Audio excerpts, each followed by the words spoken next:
சாகும்போதும் தமிழ் படித்து சாக வேண்டும் என்றன் சாம்பலும் தமிழ் மணந்து வேக வேண்டும். இந்த கூற்றை கூறினது யாருன்னா சச்சிதானந்தன். சாகும்போது கூட தமிழ் நூல் படிச்சுட்டு இருக்கும்போதே சாகணும். அவரோட சாம்பல் எரிச்சதுக்கு அப்புறம் கிடைக்கிற சாம்பல் கூட தமிழ் மனம் வீச வேணும் அப்படின்னு ஆசைப்பட்டவர் தான் சச்சிதானந்தன். கேட்க வாய்ப்பு இருக்கு. பாவலரேறு பெருஞ்சித்திரனாரின் கனிச்சாறு தொகுதி 1 தொகுப்பிலிருந்து இருவேறு தலைப்பில் உள்ள பாடல்கள் தமிழ்தாய் வாழ்த்து முந்துற்றம் யாண்டும் எடுத்தாளப்பட்டுள்ளன. தென்மொழி தமிழ்ச்சிட்டு இதழ்களின் வாயிலாக தமிழுணர்வை உலகெங்கும் பரப்பியவர் துரைமாணிக்கம் என்ற பெயர் கொண்ட பெருஞ்சித்திரனார். இவர் உளவியல் 100, பாவிய கொத்து, நூறாசிரியம், கனிச்சாறு, என்சுவை என்பது, மகபுகு வஞ்சி, பள்ளி பறவைகள் முதலிய நூல்களை படைத்துள்ளார். இவரின் திருக்குறள் மெய்ப்பொருளுரை தமிழுக்கு கருவூலமாய் அமைந்துள்ளது. இவரது நூல்கள் நாட்டுடைமையாக்கப்பட்டுள்ளன. இதில் என்னென்ன கொஸ்டின்ஸ் கேட்பாங்கன்னா, பாவலரேறு பெருஞ்சித்தனார் எழுதிய இதழ்கள் தென்மொழி தமிழ்ச்சிட்டு. பாவலரேறு பெருஞ்சித்திரனாரின் இயற்பெயர் துரைமாணிக்கம். பாவலரேறு என்று அழைக்கப்படுபவர் பெருஞ்சித்திரனார். பாவலரேறு பெருஞ்சித்திரனார் படைத்த நூல்கள் உலகியல் 100, பாவிய கொத்து, நூறாசிரியம், கனிச்சாறு, என்சுவை என்பது, மகபுகு வஞ்சி, பள்ளி பறவைகள். திருக்குறள் மெய்ப்பொருளுரையை இயற்றியவர் பாவலரேறு பெருஞ்சித்திரனார். தமிழுக்கு கருவூலமாய் விளங்குவது எது? பாவலரேறு பெருஞ்சித்திரனார் எழுதிய திருக்குறள் மெய்ப்பொருளுரை. எவருடைய நூல்கள் நாட்டுடைமையாக்கப்பட்டுள்ளன? பாவலரேறு பெருஞ்சித்திரனாரின் நூல்கள் நாட்டுடைமையாக்கப்பட்டுள்ளன. இப்படி வெரைட்டியாக குரூப் 4ல கேட்க வாய்ப்பு இருக்கு.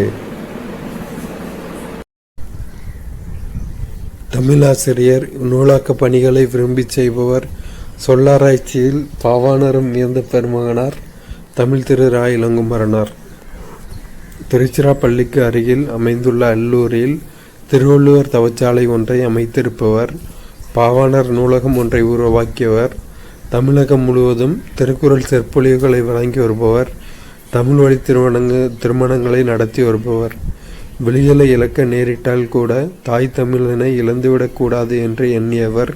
அதற்காக தமிழ் தென்றல் தெரிவிக்க போல இமைகளை மூடியபடி எழுதும் ஆற்றலை கற்றுக்கொண்டவர்.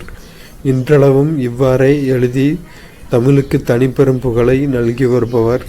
பற்பல நூல்களை எழுதியிருப்பினும் இலக்கண வரலாறு, தமிழிசை இயக்கம், தனித்தமிழ் இயக்கம், பாவாணர் வரலாறு, குண்டலகேசி உரை, யாப்பருங்கலம் உரை, புறத்திரட்டு உரை, திருக்குறள் தமிழ் மரபுரை, காக்கை பாடினிய உரை, தேவநேயம் முதலியன இவர்தம் தமிழ் பணியை தரமுயர்த்திய நல்முத்துக்கள்.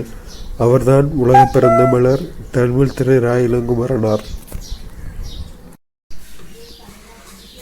உலகத்திலேயே ஒரு மொழிக்காக உலக மாநாடு நடத்திய முதல் நாடு மலேசியாவே. மாநாட்டுக்குரிய அம்முதல் மொழியும் தமிழ் மொழியே, தமிழே. இதை யார் சொல்லியிருக்காருன்னா பன்மொழி புலவர் அப்பாத்துரையார் சொல்லியிருக்காரு. மொழி ஞாயிறு என்றழைக்கப்படும் தேவநேய பாவாணரின் சொல்லாய்வு கட்டுரைகள் நூலில் உள்ள தமிழ்ச்சொல் வளம் எனும் கட்டுரையின் சுருக்கம் பாடமாக இடம்பெற்றுள்ளது.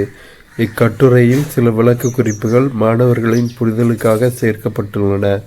பல்வேறு இலக்கண கட்டுரைகளையும் மொழியாராய்ச்சி கட்டுரைகளையும் எழுதிய பாவாணர் தமிழ் ஆராய்ச்சியில் உச்சம் தொட்டவர். செந்தமிழ் சொற்பிறப்பியல் அகர முதலி திட்ட இயக்குநராக பணியாற்றியவர். உலக தமிழ் கழகத்தை நிறுவி தலைவராக இருந்தவர். கடல் கடந்து முதலில் அச்சேறிய தமிழ். போர்ச்சுகீசு நாட்டின் தலைநகர் லிஸ்பனில் 1554 கார்டிலா எனும் நூல் முதலாக தமிழ் மொழியில்தான் மொழிபெயர்க்கப்பட்டது. இந்நூல் ரோமன் வரிவடிவில் அச்சிடப்பட்டுள்ளது. ரோமன் எழுத்துருவில் வெளிவந்த இதன் முழு பெயர் கார்டிலா டி லிங்கோவா தமிழ் போர்ச்சுகீஸ். இது அன்றைய காலத்திலேயே 2 வண்ணங்களில் கருப்பு சிவப்பு மாறி மாறி நேர்த்தியாக அச்சிடப்பட்டுள்ளது. இந்திய மொழிகளிலேயே மேலை நாட்டு எழுத்துருவில் முதலில் அச்சேறியது தமிழ்தான். செய்தி 6ஆம் உலக தமிழ்நாட்டு மாநாட்டு மலர்.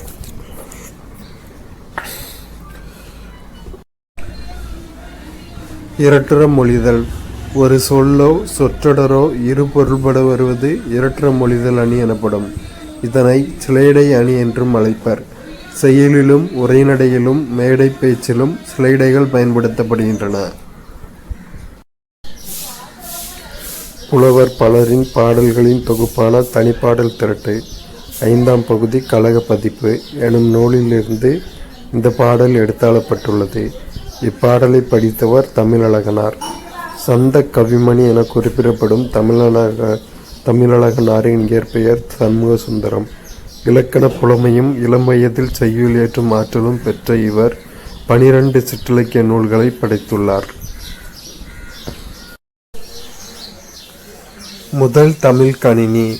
தமிழ்மறையான திருக்குறளை தந்த திருவள்ளுவர் பெயரில் முதல் தமிழ் கணினி 1983 செப்டம்பரில் DCM டேட்டா ப்ரொடக்ட்ஸ் எனும் தனியார் நிறுவனம் உருவாக்கி விற்பனைக்கு கொண்டு வந்தது. இக்கணினியில் முதல் முறையாக தமிழ் மொழியிலேயே விவரங்களை உள்ளீடாக செலுத்தி நமக்கு தேவையான தகவல்களை வெளியீடாக கணினியிலிருந்து பெற முடிந்தது. இந்த கணினி தமிழ், ஆங்கிலம் ஆகிய 2 மொழிகளையும் கையாளக்கூடியதாக அமைந்தது. சென்னை தேனாம்பேட்டையில் இருந்த புள்ளி விவரத்துறை அலுவலகத்திற்கும் தலைமைச் செயலகத்துக்கும் கோப்புகளையும் செய்திகளையும் பரிமாறிக்கொண்ட முதல் நேர்வழி கணினியும் திருவள்ளுவரே. எழில் முதல்வன் எழுதிய புதிய உரைநடை எனும் நூலில் உள்ள உரைநடையின் அணிநலன்கள் என்னும் கட்டுரையின் சுருக்கம் இங்கு உரையாடல் வடிவமாக மாற்றி தரப்பட்டுள்ளது. ராமலிங்கம் என்ற எழில் முதல்வன் மாநில கல்லூரியில் பயின்று அங்கேயே பேராசிரியர் பணியை தொடர்ந்தவர்.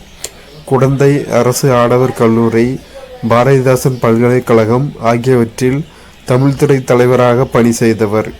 மரபு கவிதை, புதுக்கவிதை படைப்பதிலும் வல்லவர். இனிக்கும் நினைவுகள், எங்கெங்கு காணினும், யாதுமாகிய நின்றாய் முதலிய நூல்களை இயற்றிய பெருமைக்குரியவர். புதிய உரைநடை எனும் நூலுக்காக சாகித்ய அகாடமி விருது பெற்றவர்.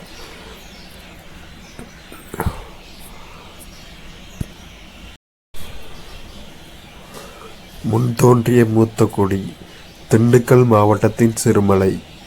வாழையும் கமுகும் தாழ்குலை தெங்கும் மாவும் பலாவும் சூழெடுத்து ஓங்கிய தென்னவன் சிறுமலை திகழ்ந்து தோன்றும்.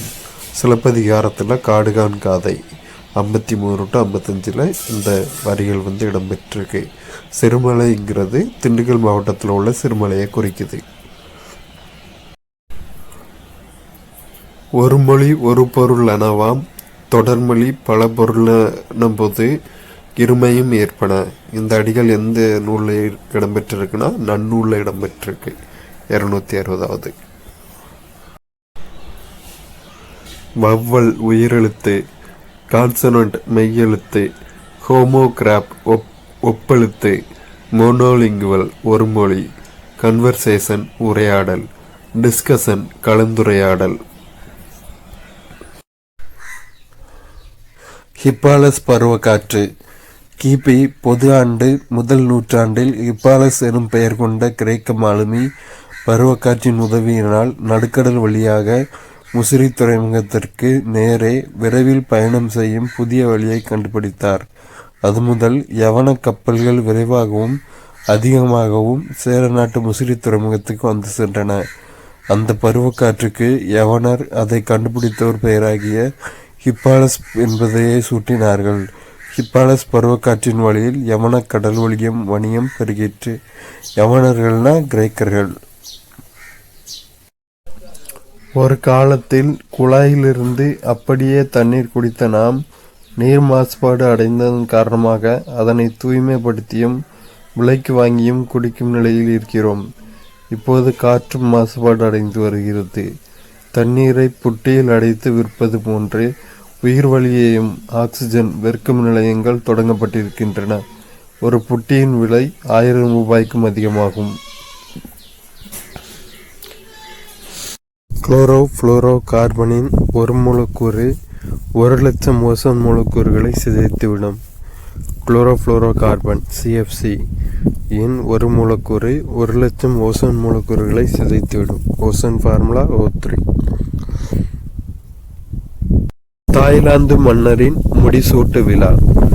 தாய்லாந்து மன்னரின் முடிசூட்டு விழாவில் திருப்பாவை பாடல்களை தாய்மொழியில் எழுதி வைத்து பாடுகின்றனர். தனிநாயகம் அடிகள் ஒன்றே உலகம் அப்படிங்கிற நூலில் இந்த தகவலை சொல்லியிருக்காரு.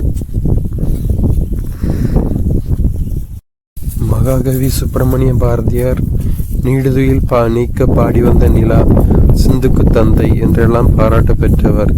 எட்டயபுர இயந்தலாக அறியப்பட்டவர்.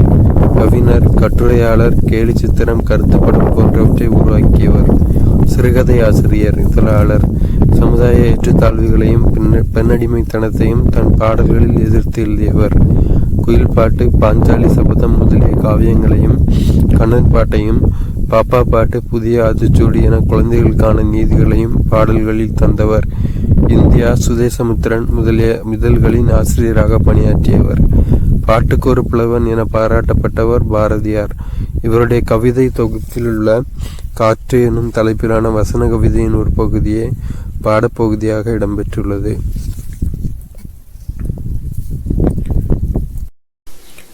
உரைநடையும் கவிதையும் இணைந்து யாப்பு கட்டுகளுக்கு அப்பாற்பட்டு உருவாக்கப்படும் கவிதை வடிவம் வசன கவிதை எனப்படுகிறது. ஆங்கிலத்தில் புரோஸ் போயட்ரி, ஃப்ரீ வெர்ஸ் என்றழைக்கப்படும் இவ்வடிவம் தமிழில் பாரதியாரால் அறிமுகப்படுத்தப்பட்டது. உணர்ச்சி பொங்க கவிதை படைக்கும் இடங்களில் யாப்பு தடையாக இருப்பதை உணர்ந்த பாரதியார் இவ்வடிவத்தை இலகுவாக கையாண்டுள்ளார். இவ்வசன கவிதையே பொது கவிதை என்ற வடிவம் உருவாக காரணமாயிற்று. விருச்சி. ஏதேனும் ஒரு செயல் நன்றாக முடியுமோ முடியாதோ என ஐயம் கொண்ட பெண்கள் மக்கள் நடமாட்டம் குறைவாக இருக்கும் ஊர் பக்கத்தில் போய் தெய்வத்தை தொழுது நின்று அயலார் பேசும் சொல்லை கூர்ந்து கேட்பர். அவர்கள் நல்ல சொல்லை கூறின் தம் செயல் நன்மையில் முடியும் என்றும், தீய மொழியை கூறின் தீதாய் முடியும் என்றும் கொள்வர்.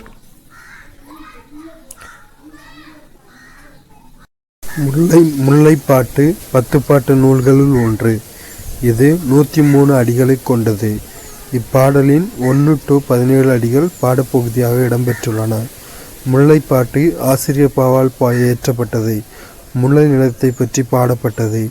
10 பாட்டில் குறைந்த அடிகளை உடைய நூல் முல்லைப்பாட்டு. இதை படைத்தவர் காவிரி பூம்பட்டினத்து பொன் வணிகனார் மகனார் நப்பூதனார். புயலுக்கு முன்பு பேரழிவு பற்றிய விழிப்புணர்வு, தயாரிப்பு, பேரிடர் மேலாண்மை, பாதிப்பு குறைப்பு நடவடிக்கைகள் போன்றவற்றை மேற்கொள்வதற்கு புயலின் பெயர்கள் உதவும். வட இந்திய பெருங்கடலில் உருவாகும் புயல்களுக்கு பெயர் வைக்கும் நடைமுறை 2000 ஆண்டில் தொடங்கியது. புதுதில்லியில் உள்ள உலக வானிலை அமைப்பின் மண்டல சிறப்பு வானிலை ஆய்வு மையம் 2004 செப்டம்பரில் இருந்து புயல்களுக்கு பெயர் வைக்க 64 பெயர்களை பட்டியலிட்டுள்ளது. வங்கதேசம், இந்தியா, மாலத்தீவுகள், மியான்மர், ஓமன், பாகிஸ்தான், இலங்கை, தாய்லாந்து ஆகிய நாடுகள் இந்த பெயர்களை வழங்கியுள்ளன. இதில் இந்தியா கொடுத்து ஏற்கனவே பயன்படுத்தப்பட்ட பெயர்கள் அக்னி, ஆகாஷ், பிஜ்லி, ஜல் 4 பூதங்கள், கடைசியாக லஹர் அலை. இன்னும் வரவிருப்பவை மேக், சாகர், வாயு. கஜா புயலின் பெயர் இலங்கை தந்தது. அடுத்து வந்த பைட்டி புயல் பெயர் தாய்லாந்து தந்தது.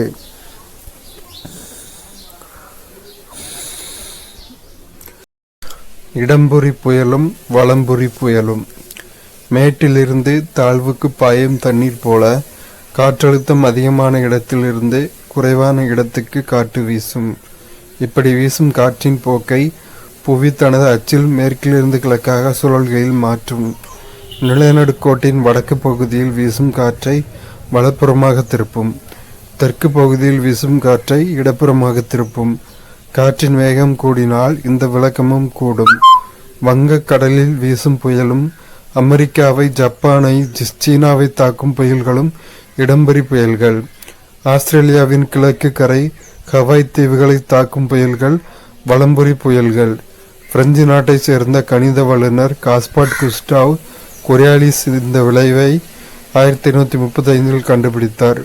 புயலின் இந்த இருவகை சுழற்சிக்கு கொரியாலிஸ் விளைவு என்று பெயர்.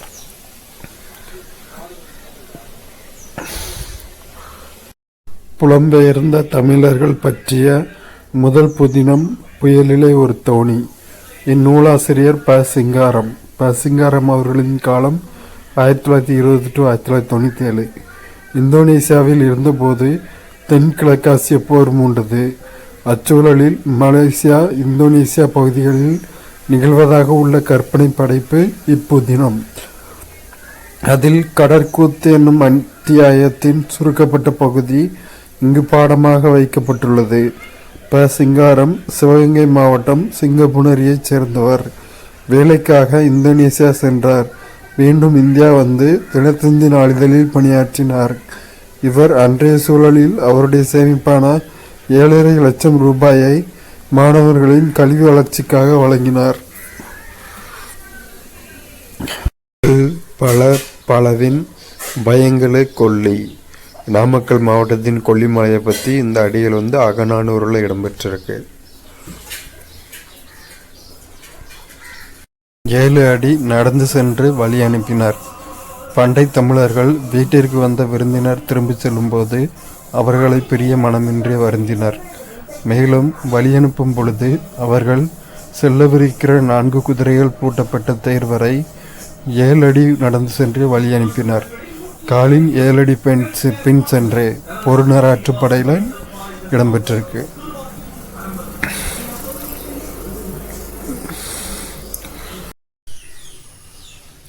வாழை இலையில் விருந்து. தமிழர் பண்பாட்டில் வாழை இலைக்கு தனித்த இடம் உண்டு. தலைவாழை இலையில் விருந்தினருக்கு உணவளிப்பது நம் மரபாக கருதப்படுகிறது. நம் மக்கள் வாழை இலையின் மருத்துவ பயன்களை அன்றே அறிந்திருந்தனர். தமிழர்கள் உணவு பரிமாறும் முறையை நன்கு அறிந்திருந்தனர். உண்பவரின் இடப்பக்கம் வாழை இலையின் குறுகலான பகுதியும் வலப்பக்கம் இலையின் விரிந்த பகுதியும் வர வேண்டும். ஏனென்றால் வலது கையால் உணவு உண்ணும் பழக்கம் உடையவர்கள் நாம். இலையில் இடது ஓரத்தில் உப்பு, ஊறுகாய், இனிப்பு முதலான அளவில் சிறிய உணவு வகைகளையும், வலது ஓரத்தில் காய்கறி, கீரை, கூட்டு முதலான அளவில் பெரிய உணவு வகைகளையும், நடுவில் சோறும் வைத்து எடுத்துண்ண வசதியாக பரிமாறுவார்கள். உண்பவர் மனமறிந்து அவர்கள் விரும்பி சாப்பிடும் உணவு வகைகளை பரிவுடன் பரிமாறுவர். அமெரிக்காவின் மினசோட்டா தமிழ் சங்கம் வாழை இலை விருந்து விழாவை ஆண்டுதோறும் கொண்டாடி வருகின்றது. தமிழர்களின் பாரம்பரிய உணவு வகைகளை கொண்டு வாழை இலையில் விருந்து வைக்கின்றனர். முருங்கைக்காய் சாம்பார், மோர் குழம்பு, வேப்பம்பூ ரசம், வெண்டைக்காய் கூட்டு, திணை பாயசம், அப்பளம் என சுவையாக தமிழர் விருந்து கொடுக்கின்றனர். அங்கு வாழும் தமிழர்கள் பலரும் இந்த விருந்தில் பங்கேற்று சிறப்பிக்கின்றனர். தொடர்ந்து பல பண்பாட்டு நிகழ்வுகளையும் நிகழ்த்தி வருகின்றனர்.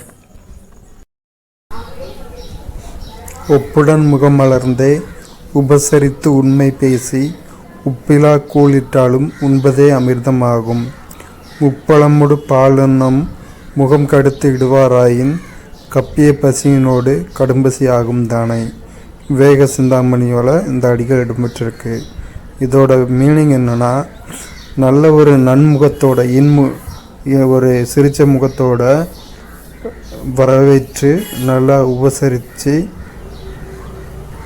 ஒரு உப்பில்லாத கூழ் கொடுத்தாலும் அது அமிர்தத்துக்கு விருந்தினருக்கு அமிர்தம் கொடுத்த அளவுக்கு சமமாகும். ஆனால் முப்பழங்கள் மாப்பழா, வாழை, முக்கனி கூட பால், அன்னம் இதெல்லாம் கொடுத்து ஒரு மோசமான ஒரு முகத்தோட, ஒரு கோபமான ஒரு முகத்தோட நம்ம கொடுத்தோன்னா அது அந்த பசி கூட சேர்ந்துக்கிடும். அந்த பசியை கூட அந்த இன்னொரு கடும்பசி ஆகும். அந்த பசி கூட இன்னொரு கடும்பசி சேர்கிற மாதிரி ஒரு உணர்வாயிரும் அப்படின்னு விவேக சிந்தாமணியில் இடம்பெற்றிருக்கு. காசி நகரத்தின் பெருமைகளை கூறுகிற நூல் காசி காண்டம். இந்நூல் துறவு, இல்லறம், பெண்களுக்குரிய பண்புகள், வாழ்வியல் நெறிகள், மறுவாழ்வில் அடையும் நன்மைகள் ஆகியவற்றை பாடுவதாக அமைந்துள்ளது. இல்லலுக்கும் கூறிய பகுதியில் உள்ள 17வது பாடல் பாடப்பகுதியாக இடம்பெற்றுள்ளது. முத்துக்குளிக்கும் கொற்கையின் அரசர் அதிவீர ராமபாண்டியர். தமிழ் புலவராகவும் திகழ்ந்த இவர் இயற்றிய நூலே காசிகாண்டம். இவரின் மற்றொரு நூலான வெற்றி வேர்க்கை என்றழைக்கப்படும் நருந்தொகை சிறந்த அறக்கருத்துக்களை எடுத்துரைக்கிறது. சீவளமாறன் என்ற பட்டப்பெயரும் இவருக்கு உண்டு. நைடதம், லிங்க புராணம், வாயு சம்ஹிதை, திருக்கருவ அந்தாதி, கூர்ம புராணம் ஆகியனவும் இவர் இயற்றிய நூல்கள். யாரு? அதிவீர ராமபாண்டியர். ஆற்றுப்படுத்தும் கூத்தன் வள்ளலை நாடி எதிர்வரும் கூத்தனை அழைத்து, யாம் இவ்விடத்தே சென்று இன்னவெல்லாம் பெற்று வருகின்றோம், நீயும் அந்த வள்ளலிடம் சென்று வளம் பெற்று வாழ்வாயாக என்று கூறுதல் ஆற்றுப்படை. 10 பாட்டு நூல்களில் ஒன்று மலைபடுகடாம். 583 அடிகளை கொண்ட இது கூத்தராற்றுப்படை எனவும் அழைக்கப்படுகிறது. மலையை யானையாக உருவகம் செய்து மலையில் எழும் பலவகை ஓசைகளை அதன் மதம் என்று விளக்குவதால் இதற்கு மலைபடு கடாம் என கற்பனை நயம் வாய்ந்த பெயர் சூட்டப்பட்டுள்ளது. நன்னன் எனும் குறுநில மன்னனை பாட்டுடை தலைவனாக கொண்டு இரணிய முட்டத்து பெருங்குன்றூர் பெருங்கௌசிகனார் பாடியது மலைபடு கடாம். கரிசல் இலக்கியம் கோவில்பட்டியை சுற்றிய வட்டார பகுதிகளில் தோன்றிய இலக்கிய வடிவம் கரிசல் இலக்கியம். காய்ந்தும் கிடைக்கிற பெய்தும் கிடைக்கிற மலையை சார்ந்து வாழ்கிற மானாவாரி மனிதர்களின் வாழ்க்கை சொல்லும் இலக்கியங்கள் இவை. கரிசல் மண்ணின் படைப்பாளி கு. அழகிரிசாமி கி. ராஜநாராயணனுக்கு முன் எழுத தொடங்கியவர். கரிசல் களத்தையும் அங்குள்ள மக்களையும் மையப்படுத்தி கரிசல் இலக்கியத்தை நிலைநிறுத்தியவர் கி. ராஜநாராயணன். அந்த கரிசல் இலக்கிய பரம்பரை இன்றளவும் தொடர்கிறது. ப. ஜெயப்பிரகாசம், பூமணி, வீரவேலுச்சாமி, சோதர்மன், வேலராமமூர்த்தி இன்னும் பலரின் மூலமாக. வட்டார வழக்கு சொற்கள்: பாய்ச்சல் பாத்தி, பதனம் கவனமாக, நீத்து பாகம் மேல்கஞ்சி, கடிச்சு குடித்தல் வாய் வைத்து குடித்தல், மகுளி சோற்று கஞ்சி, வரத்துக்காரன் புதியவன், சடைத்து புளித்து சலிப்பு, அழுக்கம் அழுத்தம் அணுக்கம், தொலைவட்டையில் தொலைவில். கோபல்ல கிராமம் என்னும் புதினத்தை தொடர்ந்து எழுதப்பட்ட கதையே கோபல்லபுரத்து மக்கள். ஆசிரியர் தன் சொந்த ஊரான இடைசவல் மக்களின் வாழ்வியல் காட்சிகளுடன் கற்பனையையும் புகுத்தி இந்நூலினை படைத்துள்ளார். இதன் ஒரு பகுதியே இங்கு பாடமாக உள்ளது. இந்திய விடுதலை போராட்டத்தினை பின்னணியாக கொண்டது இந்நூல். இது 1991ஆம் ஆண்டிற்கான சாகித்ய அகாடமி விருதினை பெற்றது. கோபல்லபுரத்து மக்கள் கதையின் ஆசிரியர் கரிசல் எழுத்தாளர் கி. ராஜநாராயணன். 20க்கும் மேற்பட்ட நூல்களை படித்துள்ள இவரின் கதைகள் ஒரு கதை சொல்லியின் கதைப்போக்கில் அமைந்திருக்கும். இவரின் கதைகள் அனைத்தும் கி. ராஜநாராயணன் கதைகள் எனும் தலைப்பில் தொகுப்பாக வெளிவந்துள்ளன. இவர் கரிசல் வட்டார சொல்லகராதி ஒன்றை உருவாக்கியுள்ளார்.